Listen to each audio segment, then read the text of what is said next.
Ernesto Samper Pizano nació el 3 de agosto de 1950 en Bogotá, en una de las familias más influyentes que han habido a lo largo de nuestra historia. Estudió en el Gimnasio Moderno. Luego se licenció como abogado y economista en la Pontificia Universidad Javeriana. Se casó primero con Silvia Arbeláez hasta 1972 y luego con Joaquina Strauss Lucena desde 1979. Actualmente tiene 3 hijos: Andrés Samper Arbeláez y Felipe y Miguel Samper Strauss. Completó sus estudios realizando una maestría en Mercado de Capitales en México. En cuanto a su vida política, fue miembro desde joven del Partido Liberal. En 1982 fue gerente de campaña de Alfonso López Michelsen, aunque perdieron contra Belisario Betancur en las elecciones presidenciales de aquel año.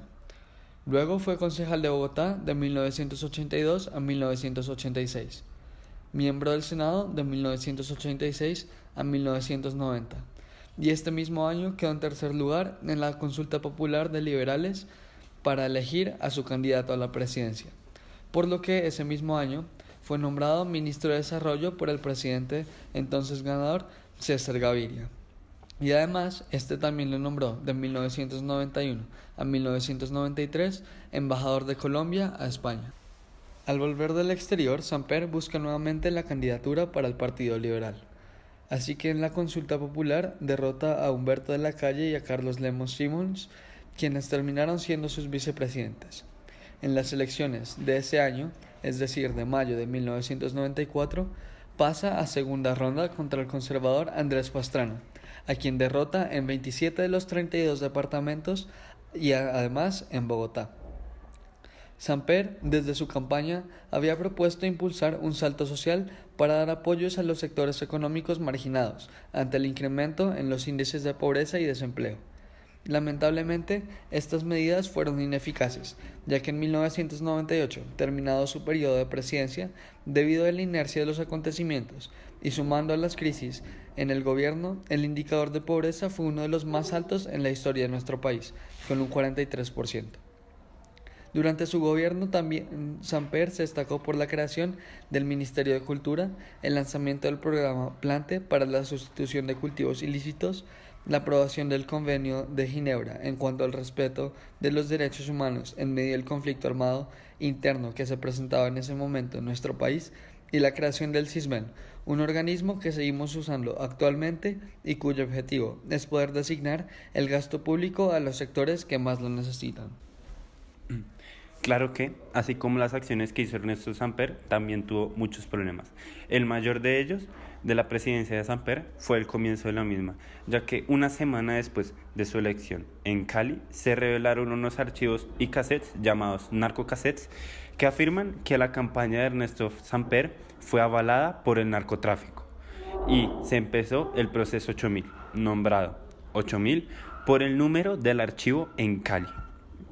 Al principio el caso no avanzó mucho, ya que todo se quedó en rumores. Pero el caso dio un vuelco cuando el tesorero de la campaña de Samper confesó que efectivamente había recibido dinero de parte del narcotráfico. Samper no era el único metido en estos juicios, ya que diferentes senadores y congresistas también fueron acusados, pero Samper era el gran abanderado de este proceso. Esto también hizo salir a la luz que deportistas, cantantes y sociedades anónimas eran dependientes del narcotráfico. Por estas acciones, Estados Unidos decidió desacreditar a Colombia como país en lucha contra el narcotráfico. Continuando con el juicio de Samper, salió a la luz un video de Pablo Escobar afirmando que había patrocinado la campaña presidencial perdida por Samper en el 82. Esto último puso a Samper entre la espada y la pared. Su defensor, Horacio Serpa, ministro de Interior, afirmaba que Samper era inocente y que todas las acciones ilícitas las hicieron a las espaldas de él. Debido a las acusaciones, Estados Unidos de América le anuló la visa y las relaciones económicas empeoraron. Mientras el juicio se llevaba a cabo, las reacciones del público no fueron nulas, ya que aumentaron las marchas en el país, tanto de apoyo al presidente Samper como en contra de él. En tanta tensión, finalmente el caso fue descartado y archivado. Samper no fue declarado ni culpable ni inocente, ya que Horacio Serpa logró poner al Partido Liberal del lado del Samper y el caso quedó ahí. Después de la presidencia de Samper, el país quedó en condiciones muy similares que cuando empezó. El narcotráfico se reveló. Las relaciones con Estados Unidos volvieron a la normalidad y la economía empeoró un poco.